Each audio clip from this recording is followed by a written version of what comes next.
Honteux, scandaleux, ahurissant. Les gars, c'est incroyable. Comment ça se fait que le Paris Saint-Germain, pour ceux qui ont vu le match, ait perdu cette rencontre contre l'Atlético Madrid? PSG qui a littéralement marché sur son adversaire, qui a été largement plus fort collectivement et qui, sur 2 petites périodes dans le match, s'est laissé endormir. La première qui a provoqué l'égalisation de Molina, la deuxième, le but de Correa à la toute dernière. Parce que ce PSG cette saison joue bien, se procure des occasions. Collectivement, je trouve même que c'est plus fort que la saison dernière. Mais il y a un problème, il n'y a pas de buteur, il n'y a pas de finisseur. Et le vrai problème, il est là, je vais faire une vidéo là-dessus après. Mais ce Paris Saint-Germain-là, c'est une faute professionnelle ce soir de perdre cette rencontre contre l'Atlético Madrid. C'est interdit. Ça ne devrait pas être autorisé. Et ça montre encore que cette équipe a eu un énorme manque de planification sportive après le départ d'Mbappé et de ne pas acheter un gros buteur qui était capable de compenser les 40 buts par saison que pouvait marquer Mbappé. Le ciel vient de tomber sur la tête des joueurs parisiens. C'est une dinguerie. C'est une dinguerie. De 1, c'est pas possible de perdre à domicile avec le match que le Paris Saint-Germain a fait ce soir. Je suis encore en train de me demander comment Paris a perdu. Regardez-moi les stats du match. Expected goals 1,92 pour 0,66. 71% de possession de balle. 22 tirs au but pour 4 pauvres tirs au but. 9 tirs cadrés contre 3 tirs cadrés. La différence, Donnarumma au Black. Pour commencer, pour continuer, Dembélé, Barcola, Hakimi. Ça fait mal de le dire. Ce soir, s'il y a Kylian, le PSG gagne. Ça, c'est une réalité. C'est pas pour dire que Kylian manque au Paris Saint-Germain. C'est pour dire que les cadres de l'attaque du Paris Saint-Germain, que sont Bradley Barcola et surtout Ousmane Dembélé, parce que je vais tirer sur lui, Asensio, ils sont pas au niveau pour tirer l'équipe vers le haut, pour prendre le jeu à leur compte et pour tuer le match. Voilà la réalité des Parisiens aujourd'hui. On peut taper sur Luis Enrique jusqu'à demain. Le jeu, il est là. Les stats, elles sont là. La possession, elle est là. Les tirs, ils sont là. La domination, elle est là. Tout ce qui n'est pas là, c'est la finition. Et quand je vous dis que Dembélé ne fait pas gagner son équipe, désolé, il fait un bon match ce soir. Je lui tire dessus, mais il fait un bon match. Mais on préfère un mec qui fait pas un bon match, qui finit par mettre les buts. Voilà, à un certain niveau. On est obligé d'attendre plus d'Ousmane Dembélé, on est obligé d'attendre plus de Bradley Barcola, on est obligé d'attendre plus de la part de Asensio. J'arrive toujours pas à comprendre comment le PSG n'a pas marqué plus. Vraiment, c'est un mystère. Il sort ton meilleur milieu pour entrer Fabian. Match de Nuno Mendes, il a fait les 80. Ah Mendes, espèce de merde. On prend le premier but à cause de lui. Il fait un match de merde. Il a l'occasion pour mettre le 2-1 à la dernière seconde. Il rate la balle, on prend le but juste après. Ah, je vais serrer la vie de ma mère, je vais tout niquer là, je vais tout niquer la vie de ma mère, je vais tout niquer. 50 buts en 12 matchs.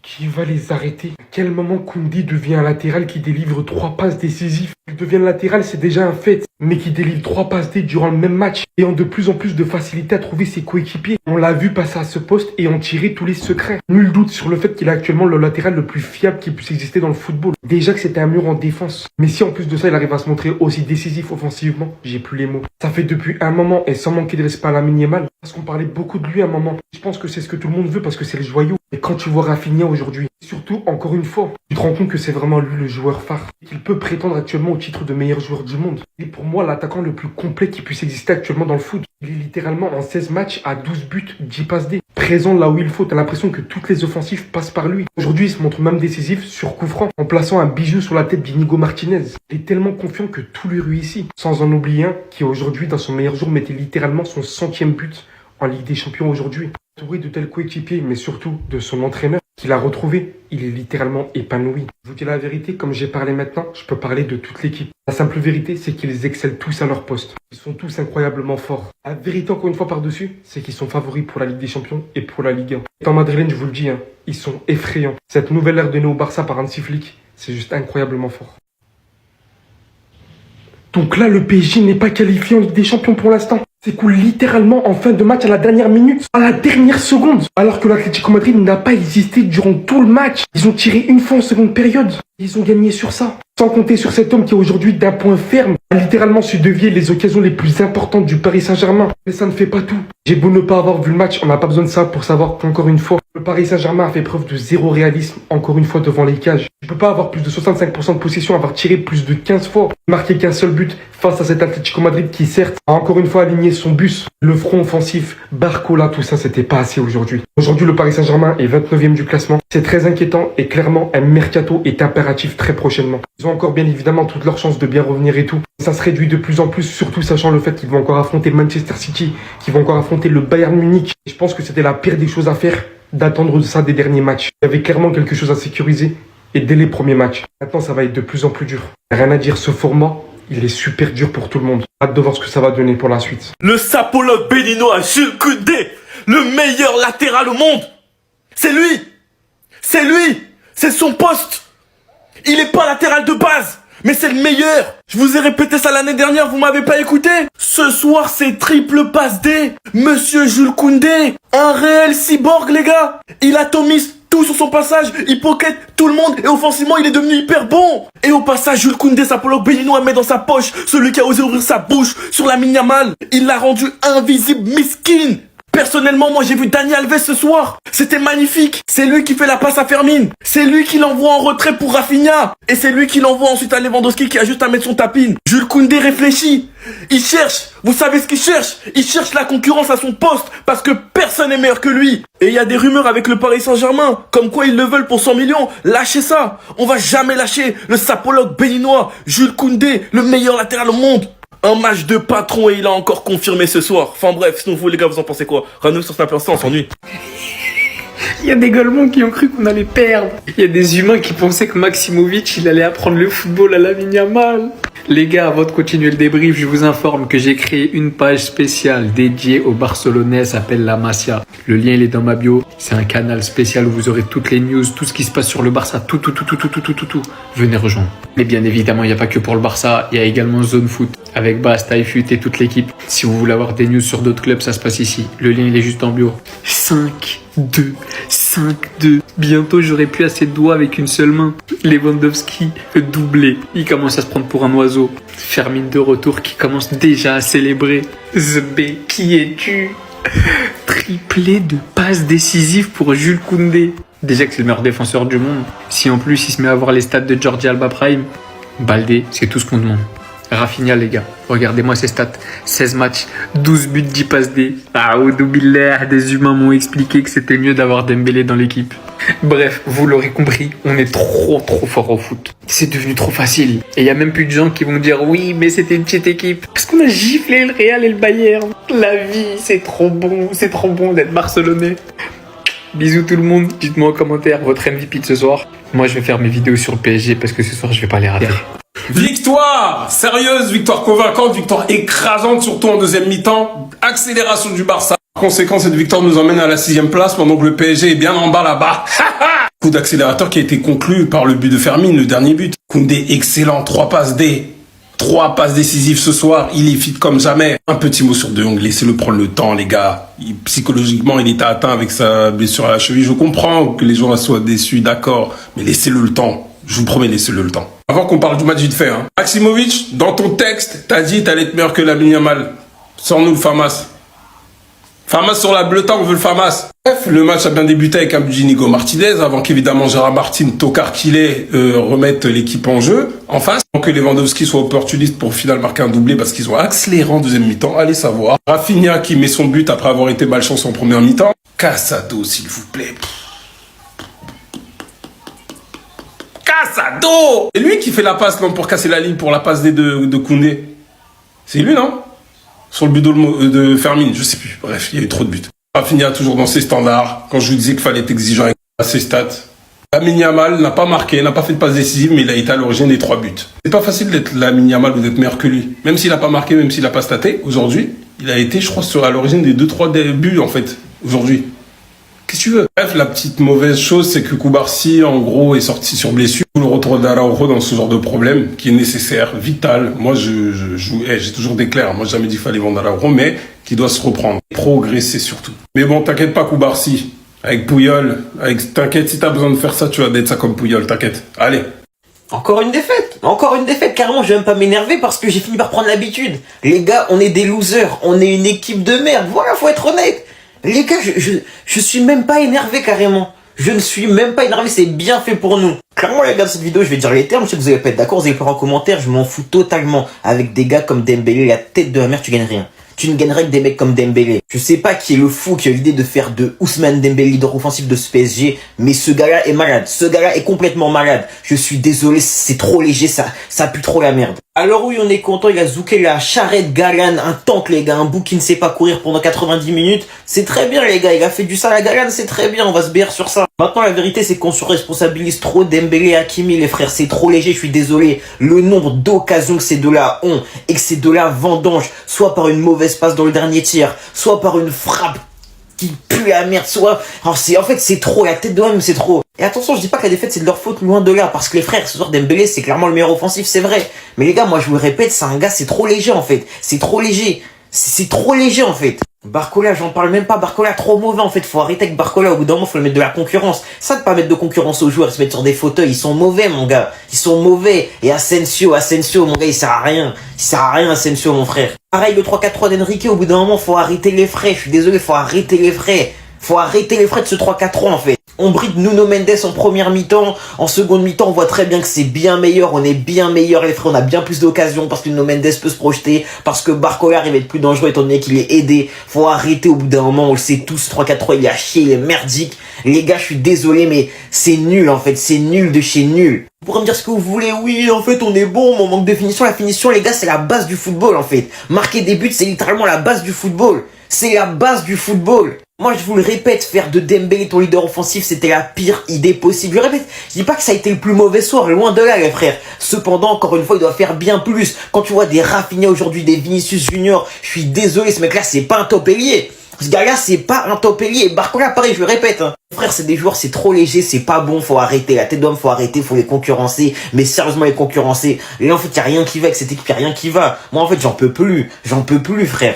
Ils n'ont pas le niveau, faut être honnête, faut dire les termes. Dembélé et Barcola n'ont pas le niveau pour être titulaire indiscutable au Paris Saint-Germain. Faut les concurrencer, faut être honnête les gars. Moi-même je le reconnais, en début de saison je me suis enflammé les frères, je me suis beaucoup trop enflammé. Retour à la réalité les frères, à la tête de homme, ils n'ont pas le niveau pour être titulaire indiscutable. Faut vraiment les concurrencer dès cet hiver. Vraiment les deux pour deux raisons différentes. D'un côté t'as Barcola, je suis désolé, dans les grands matchs il disparaît. Barcola dans les grands matchs ça disparaît, faut être honnête au bout d'un moment. Barcola les frères il nous fait le Mbappé, il est nonchalant les frères, il manque d'envie par moment, je suis désolé.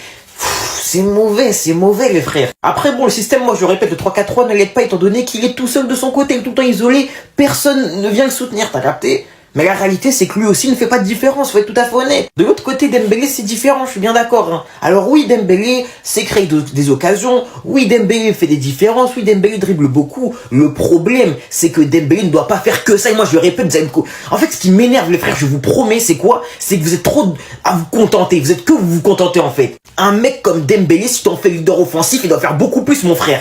Il doit faire beaucoup plus. Les gars, c'est le leader offensif du Paris Saint-Germain. Et en fait, vous êtes en train de vous bérir parce qu'il a fait la Zumba à Galan. Un latéral tertiaire, ma gueule. Il est même pas fort. Un latéral qui est lent comme... Il est lent. Il est lent de ouf. C'est ça qui me vénère, c'est que vous le maxez. Vous maxez ces matchs de merde. C'est une dinguerie. C'est une dinguerie. On lui demande pas de dribbler seulement, on lui demande d'être efficace, d'être bon en fait. D'être bon, d'être tueur. T'es leader d'une équipe, d'un top club européen. Montre que t'as le niveau, montre que t'as les épaules. Dembélé n'a pas les épaules. Dembélé n'a pas les épaules, je suis désolé les frères. Et c'est vrai que moi personnellement je me rends compte à quel point l'attente des gens a baissé. Les frères quand Di Maria faisait des matchs comme ça on disait que Di Maria était mauvais. Quand Di Maria faisait tout le temps des différences pendant les matchs. Mais quand il faisait des matchs comme ça où il n'était pas... En fait il pesait pas assez. Il ne pesait pas assez, on lui tirait dessus. Dembélé c'est pareil. Ça va me parler de sa passe D. Les frères je suis désolé, alors oui c'est un bon pressing, je suis totalement d'accord. Mais la réalité c'est que l'anglais il fait une big erreur à la relance. C'est ça la réalité. C'est que l'anglais il est trop passif à sa relance. Voilà, vous le savez pertinemment. Au bout d'un moment, faut être honnête. Dembélé, ça n'a pas le niveau. Barcola, ça n'a pas le niveau. Je dis pas qu'il faut les vendre, bien évidemment. Mais il faut les concurrencer. Et évidemment, pour Barcola, je laisse plus de temps parce qu'il est jeune. Il est jeune, les frères. Mais Dembélé, je suis désolé. Mon frère, t'as 28 piges. Montre maintenant que t'es au niveau. 28 piges, j'ai aucune progression, je suis désolé, il faut arrêter au bout d'un moment. Actuellement, c'est le meilleur joueur du monde. Il y a personne qui va rien dire, il y a personne qui va rien faire. Rafinha est le meilleur joueur du monde actuellement sur le début de saison. Devant Vinicius, devant Mbappé, devant Haaland, devant qui tu veux. Il y a personne footballistiquement parlant de août jusqu'à novembre qui fait le meilleur début de saison que Rafinha. D'ailleurs, tu le vois toi-même, regarde, aucun joueur n'est impliqué dans plus de buts en Ligue des Champions cette saison que Rafinha. Ses statistiques depuis début octobre, toutes compétitions confondues, sont insolentes. Regardez-moi ça, les gars. Bayern, Real Madrid, Alaves, Séville, qui tu veux, ramène qui tu veux, il est trop chaud. 16 matchs, 12 buts, 11 passes décisives. Qu'est-ce que tu vas dire encore? Qu'est-ce que tu vas dire? C'est pas le meilleur ailier actuellement, tu vas me dire? Ma parole, Rafinha, je vais acheter ton maillot. Je vais acheter ton maillot, je le jure que je vais acheter son maillot. Son évolution, oh là là là là là là, les gars, il y a 2 ans, on le critiquait comme pas possible. Comment c'est possible d'évoluer comme ça? Le mec, il a zéro pression, une confiance à 100%. Mais ça, c'est anti-flic. Ça, c'est anti-flic, les gars, je veux rien savoir. Il a une totale confiance en Rafinha et Rafinha lui rend sa confiance à l'état pur. Le mec, c'est devenu un Brésilien à 100%. À l'époque, on doutait carrément que c'était un Brésilien. Le mec, il a confiance en 100%. Tout ce qu'il fait, c'est de la réussite. Il met une pichenette, elle va rentrer. Il met une frappe du gauche, ça va rentrer. Une frappe du droit, ça va rentrer. Il met une tête, ça va rentrer. C'est trop, Rafinha. Dans ton texte, t'as dit que t'étais meilleur que Lamine Yamal et que t'allais le montrer demain. Tu prends 5-2 à domicile, tu te fais pocket par le sapologue béninois. Regarde, tu commences à bouder. Fallait te taire! On a dû t'envoyer le cyborg sur toi qui t'a mis dans sa poche et qui t'a appris comment attaquer. Triple passe D, il a été meilleur offensivement qu'un attaquant. Le premier but sur un superbe coup franc de Rafinha. Inigo Martinez, buteur. On se fait ensuite piéger grâce à l'abomination Gérard Martin qui rate sa passe, couvre le hors-jeu. Ballon piqué, bravo Gérard Martin. On a réussi à faire la classique, un but hors jeu. Ça en devient banal. Un but de Robert Lewandowski, renard des surfaces, sur une grosse frappe de Rafinha. Lewandowski qui ensuite rate l'immanquable. Et franchement, ça m'a fait mal qu'il rate ça pour mettre ce tapine derrière sur une super passe de Jules Koundé. Koundé encore une fois passeur. Passe en retrait pour Rafinha qui la place à ras de terre. Et pour la troisième passe du sapologue béninois, c'était pour Fermin qui te met un dernier pointu. Koubarsi est sorti sur blessure, on lui a ouvert la joue. Pour moi, c'était carton rouge. Il est sorti avec une poche et la joue plein de sang. Rafinha cette saison est déjà à 16 matchs, 12 buts, 10 passes D. Lewandowski est à son 99 buts en Ligue des Champions, 19 buts et 2 passes D déjà. Et franchement, l'homme de la soirée, les gars, c'était Jules Koundé. Et on est donc dans le top 8 à la 6ème place. Enfin bref, sans vous les gars, vous en pensez quoi? Ramenez sur Snapper, on s'ennuie. Allez, c'est cadeau, c'est cadeau, c'est cadeau. Au suivant, allez, venez, ramène, au suivant. On a peur de personne, voilà, on a peur de personne cette année, ramène qui tu veux, ils s'en prennent 5, 6, même à la maison. Real Madrid, Bayern, Valence, Séville, qui tu veux. Manchester City, ramène.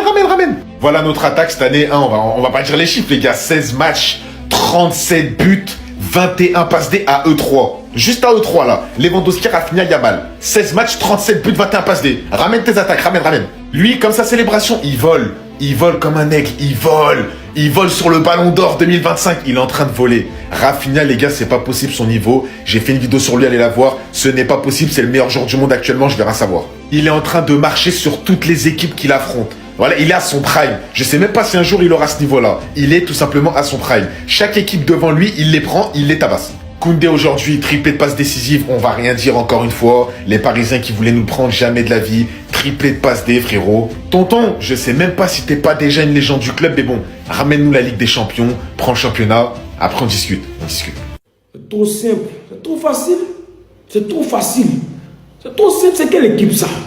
Vous, on vous dit, vous venez jouer contre le Barça. C'est vrai que l'UEFA a programmé le match. Vous pouvez déclarer forfait. C'est quel match ça là? Mais eux là, ils sont forts. Parce qu'eux, ils nous ont marqué 2 buts. Le Real de Penalty ne nous a même pas marqué un but.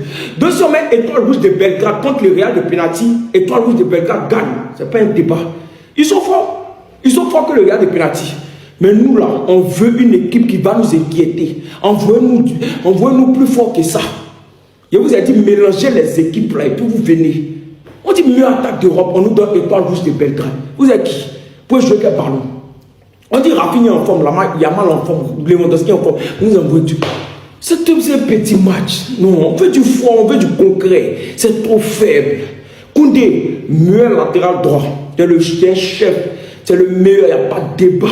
Mon joueur, envoyez-nous plus fort. Ça là, c'est un petit match. C'est brillant. Nous, on a fait ça. Même si Lewandowski joue en défense, même si on mélange, on gagne. C'est rien, c'est un petit match.